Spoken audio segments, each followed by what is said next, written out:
Want to expand the reach of your content? Start a podcast. Feature industry experts on your show and leverage the influence and reach of your guests to grow your brand. Learn more at sweetfishmedia.com. You're listening to the B2B Growth Show, a podcast dedicated to helping B2B executives achieve explosive growth. Whether you're looking for techniques and strategies or tools and resources, you've come to the right place. I'm James Carberry. And I'm Jonathan Green. Let's get into the show. Welcome back. We are here today with Brandon Redlinger. He's the Director of Growth at Engagio. Brandon, how you doing today, man? Doing well, man. Bright and early here in San Mateo, but up and excited to chat with you as always. I am doing great, man. And you and I have talked several times, and I'm really excited to have you on today to talk about how we can create content for ABM. Now, this is something you're particularly passionate about. So can you give a little bit of context and tell the folks what you and your team are up to at Engagio? Yeah, definitely. So Engagio is an account-based marketing and sales platform that really helps people measure engagement and orchestrate human connection at scale. So we're really focused on delivering, high engagement to your top tier, your target accounts, the accounts that you really care about. It's not about spray and pray. It's not about getting anyone and everyone. It's about getting the right people. Yeah, I love it. So Brandon, we've got a lot to cover, and I'd love to just dive right in. And the first question I have is, why are account-based marketing and content kind of in the same, really a part of the same puzzle? As we were talking about offline, you had some really cool thoughts around kind of the why behind this, and I think that'll help set kind of the foundation for what we're going to be talking about later. So could you unpack that for us? Yeah, absolutely. So like you said, usually they're not seen as, together and usually not uttered in the same sentence, right? A lot of people think account-based marketing is one thing and content is something else. But I think when we figure out how to actually put these together, that's when the magic really happens. It's like, the peanut butter and jelly of B2B, markets, right? Peanut butter, great. Jelly, great. Now let's put them together. Yeah. So what we're really doing is, leveraging two really big ideas right now in the B2B space. Content marketing has been around for a while, but I think people have kind of gotten a little drunk on inbound. Back in the Marketo days, our founder here at Engagio is also the founder at Marketo. All he would have to do to create some good awareness was write a blog post, and he would rank on page 1 in Google. 10 years ago, yeah, that worked pretty well. And he was talking about he always talks about how 80% of the sales pipeline was actually driven through this content approach. Wow. Yeah. If people got that kind of response today, they would be all in on inbound and content, which of course they still should be, but we also have to think about kind of diversifying and really figuring out what's a more effective way. So rather than, keep getting drunk on inbound, let's figure out this account-based marketing approach. So, yeah. Whether you call it account-based marketing, we call it account-based everything because we think it's more than just marketing. We know people who call it account-based revenue. Trish Bertuzzi, love Trish. She calls it ABR, account-based revenue. So whatever you're doing, it's a more strategic approach. It's more thoughtful, and it involves your entire team, not just marketing. So if your marketing team is the only people doing it, or some people call it account-based sales, if your sales team is only doing it, it's really not a thoughtful, strategic business initiative. So, you're doing account-based nothing. Yeah. I love it. So moving to this next piece of this, Brandon, is around kind of the different tiers of accounts. So if we're going to talk about how do we create content for ABM, we've got to know what type of content we're going to be creating for who. So can you first talk to us about the different tiers of accounts, and then we can dive into, what's content for these different tiers look like? Yeah, absolutely. So what we do at Engagio, what we preach and what we actually practice too, is a 3-tier approach. So you have your top tier accounts, this is your classic ABE ABM, ABE approach. And this is like really rich, detailed account plans where every touch is meant to be personalized. You're spending a lot of time here because, again, these are your top tier target accounts. Yep. These are who you really want to talk to. So you'll have, maybe 10 of these. So these are in the tens. Get any more and you'll be really hard to actually personalize every single touch. Okay. So then we have our second tier, which is more of a lighter tier. And this is in the hundreds. So this is lighter research, and then you'll also use data to kind of build out your models and build out your strategy. So personalized touches to key personas here. Okay. And these are, again, in the hundreds. And then you have your tier 3, which is more kind of a hybrid approach. You'll use more programmatic and, automated touches as well. Okay. So this is, maybe 1,000 here, in the thousands. And this is more industry and persona customized rather than hyper personalized. That's an important distinction to make the difference between customized and personalized. I like that you said that. So now that you've kind of identified these 3 different tiers, Brandon, can you dig into what does content for these different tiers look like? Yeah, absolutely. So, kind of starting at the bottom and moving our way up, starting with, the more customized, your higher volume approach. You can also kind of think of it, as on a spectrum. So you have on one side, you have your custom content, and the other, it's your hyper personalized, tier 3, tier 2, tier 1. And then we were talking about, really starting off with like low hanging fruit, grabbing the low hanging fruit. So, do a content audit and then look to see one, of course, that'll tell you where your gaps are, where you can be creating more content. And then they'll also tell you where you have good traction in certain industries that you're going after, and the content that's already created for those, industries. And then you could do something, pretty quick and really effective, like tweaking like the title to customize on industry. You can even insert or even tweak paragraphs. Maybe it's the first and the last paragraph of the content, or even add chapters if it's an ebook, stuff like that. So, any content that's part of your content program, you'll be able to leverage and use for your tier 3 target accounts. So your webinars, your ebooks, your white papers, et cetera, et cetera. You can leverage all of that content still, because you probably have a lot, like all your other guests have been killing it with how to create this great content.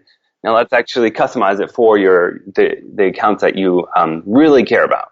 And then kind of moving along a little bit more, for the accounts that you care about a little bit more, you can create like microsites and content hubs. So I'm familiar with microsites. Talk to me about content hubs. What do those look like? Yeah, content hubs. So what we use Uber or Flip to manage a good amount of our resources and our content. And you can pretty easily create a custom hub. So if you can even do this for your top target accounts or just based on industry, but you have a bunch of content and you select that content and put it on its own hub. And then you can name that hub, again, based on industry or even based on account. So, for example, if you're going after Dell, and you want to send everyone at Dell, or if you want to get specific content in front of Dell, you can put case studies on there. You can put your white papers on there. You can put all the content that matters to Dell on that content hub, make it viewable to Dell, and then you can even name it in the URL, put their name in the URL. So, it'd be Engagio resources.engagio.com/Dell. Okay. So it delivers that personalized experience, and you can even have custom welcome messages, stuff like that. So it delivers that more relevant and more personalized and customized experience for Dell. So that's on the Content Hub side. Are there any tools that enable like microsite creation, or is that just, kind of having, somebody from your dev team doing those? Yeah, there are some good tools out there. I haven't found one that I really love. We kind of create our own, but I think also another thing that's kind of important that a lot of people miss is when you do create your microsite, then let's make sure we have the proper, tracking on there and analytics so we can really see. So we'll talk about this in a little bit, the right metrics that we want to track and how that's different than your traditional content metrics. But we want to see it's not about how many people we can get to view this, because there only are a certain amount of people at, Dell a Dell. or whatever. Yeah, exactly. You're never going to get millions of views from Dell, right? Yeah, that definitely shouldn't be the goal. Well, yeah, what we care about is how engaged are they, and are the right people engaging? Mm-hmm. So, that's going to go beyond just Google Analytics. So, you can tie in like a mix panel. We use our own, we use Engagio. We use our own product for that. And so one of the things that Engagio is going to tell you is, are the right people, the people you care about, engaging with your content? And then you can give them an engagement score. So we'll talk a little bit about, that engagement later. Got it. So this next one though is kind of this next level where you've got, hyper personalized human to human content. Talk to us about what this looks like. Yeah, exactly. So you can create specific content just for that account. So for example, we did a webinar specifically where we got 35 people from one account on that webinar, and we did it specifically for them. So again, here we're not aiming for volume. So 35 people might say that's kind of a terrible webinar results, right? 35 people showing up. Well, if every single one of those people is someone we care about and we know and we want to be engaging with, that's a huge success for us, right? Yeah. So you can do something like that. You can do industry reports specifically for that account, or something that they really care about, mm-hmm. or it's something that I know you do pretty well. Is like, let's interview one of their influencers for the podcast, right?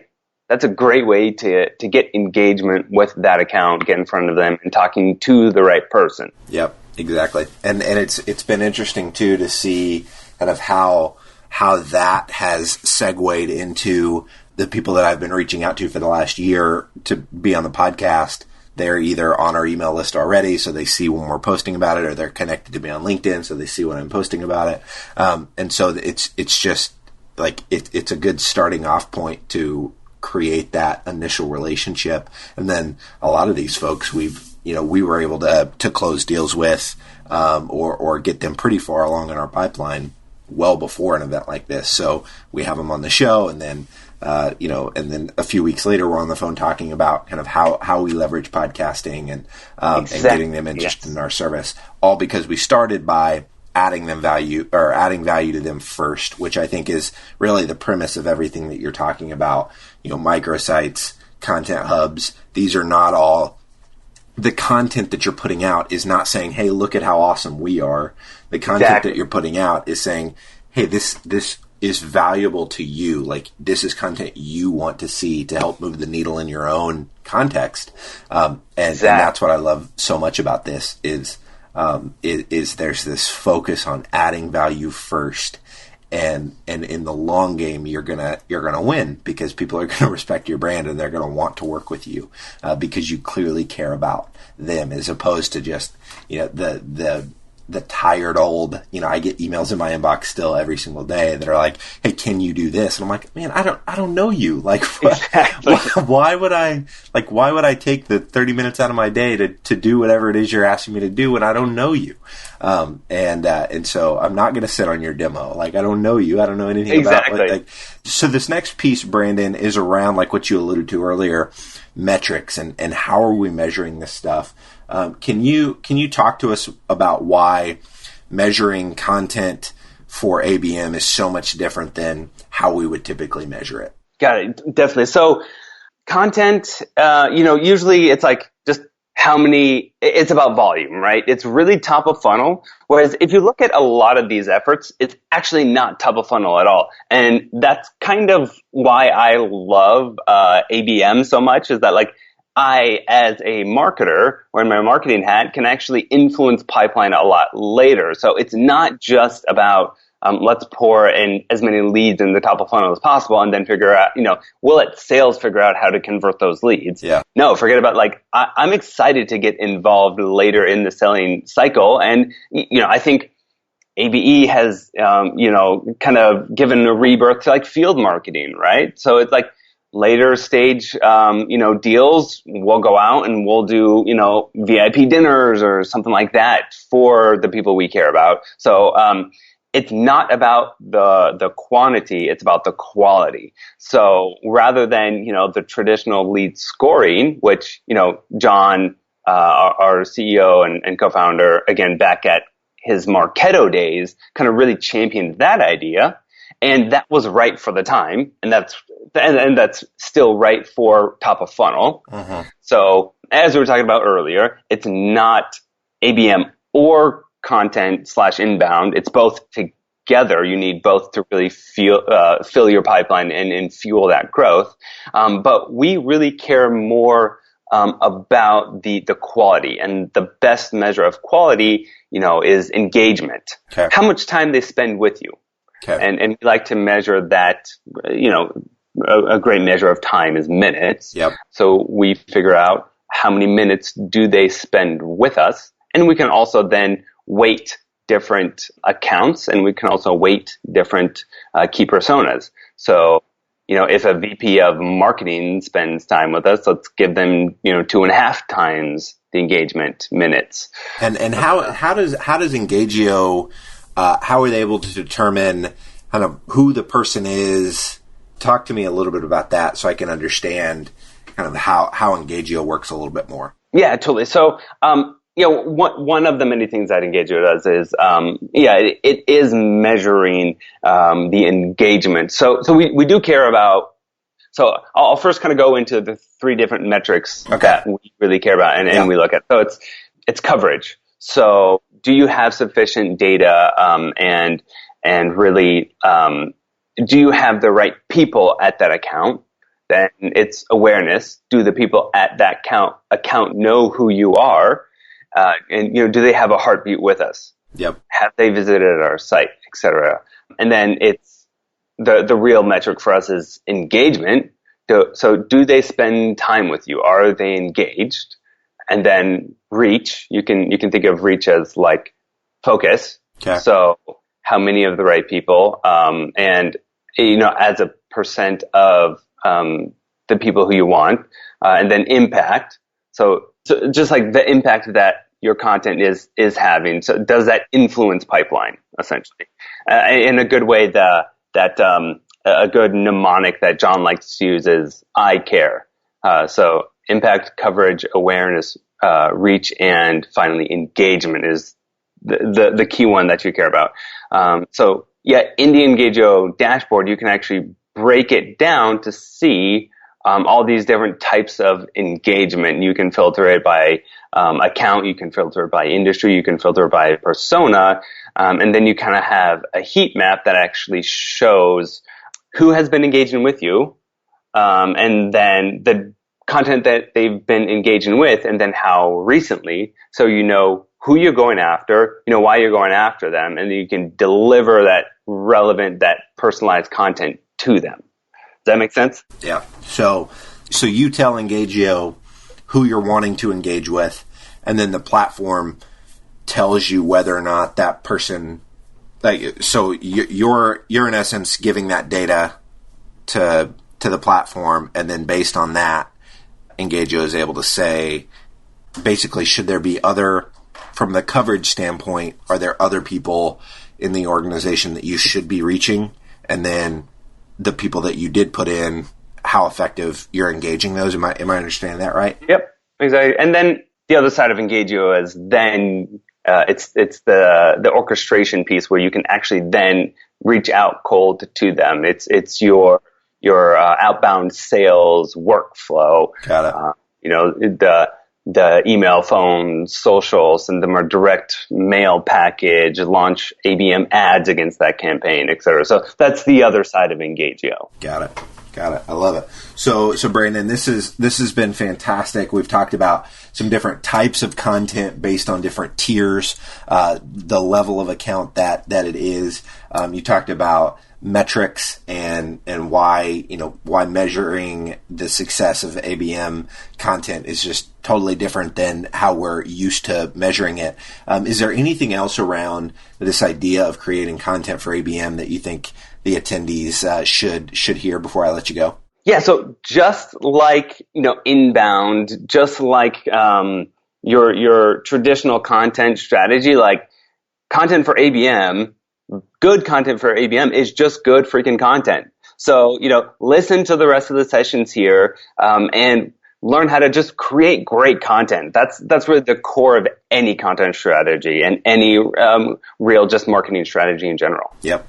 If someone wants to connect with you more on this stuff, or they want to learn more about Engagio, what's the best way for them to go about doing both of those things? Yeah, definitely. So Engagio.com is a great way. We have a lot of resources out there, or resources.engagio.com. We have some great pieces of some pretty extensive ebooks on account-based marketing and account-based sales development and account-based everything.